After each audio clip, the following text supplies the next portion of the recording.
Tommy Griffin and Connie Branam were killed in the early 1990s, but the wounds remain open. Gary Sutton, one of the two East Tennessee men convicted of killing them, is working to get off Tennessee's death row. Branham's daughter spoke to 10 News Blount County reporter Libby Cunningham, and what she said about Sutton's death sentence may come as a surprise to some.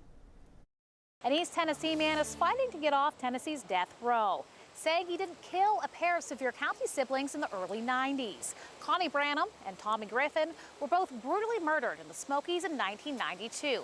It's been more than 30 years, but for their loved ones, it feels like it just happened yesterday. Tommy and Connie lived in the Sevier County hauler until the day they died. And Connie's daughter and Tommy's niece, Sandy Branam, still calls it home. Sandy was a teenager when her mom died, and her memories of her alive are fond. The happy times are in these photo books, showing trips out of town and her mom and her dad together. Oh, she was a good person. We went camp. I love to go camping, whether we go hiking. We do things like that.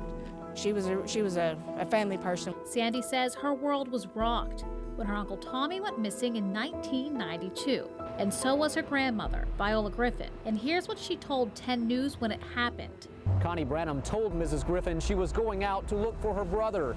She told her mother she feared something was wrong. That morning, I was so upset over everything. My granny was going to go with her. Thank the Lord she didn't. She called and told us that she had to go look for him, that she just felt like something was wrong.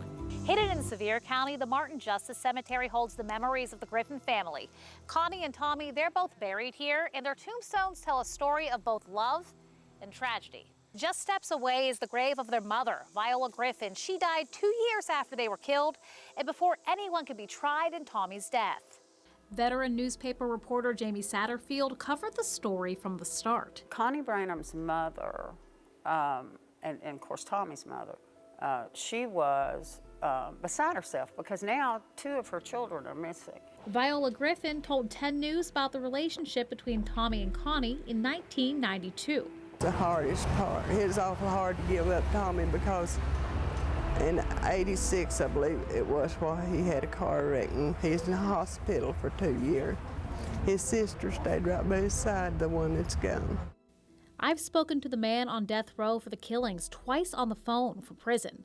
Both times, he insists he didn't kill anyone. He was more like a brother to me than just a friend. I mean, we were just really close. Never had a horse word between us. Sandy says she's convinced Gary did it and that he should never leave prison. Even though it's been 30-some years, it's still hard, to deal with it. And to me, I would just wish they did life without parole, so we don't have to sit in here and go through this every so often.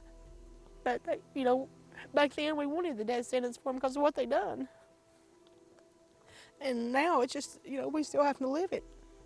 Beyond the killing itself is the suffering that happens on the part of the family because they have somebody they love who is just snatched from them. They have to sit in the same room with the person they believe has killed their loved one and show no reaction.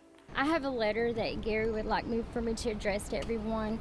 He says, first, I'd like to thank everyone for coming and standing up for me today. Carolyn Miller is leading the charge to get Sutton off death row. They were dating when he got arrested and eventually broke up. Satterfield says she doesn't think Sutton will be exonerated, but she does feel for everyone who's involved in these cases. The family members of the people accused in these crimes, they suffered too, because now they have this shame, their family members on the TV and on the front page, and they love this person even though they may not love what they did. And the innocents are the family members on both sides. Now, Robin, the story doesn't end here. A Tennessee lawmaker is taking up Sutton's case, saying he has some questions about the evidence. Governor Lee hasn't responded to any requests for a meeting or an exoneration. Well, thank you for bringing us up to date on this story and sharing it with us, Libby. Thank you.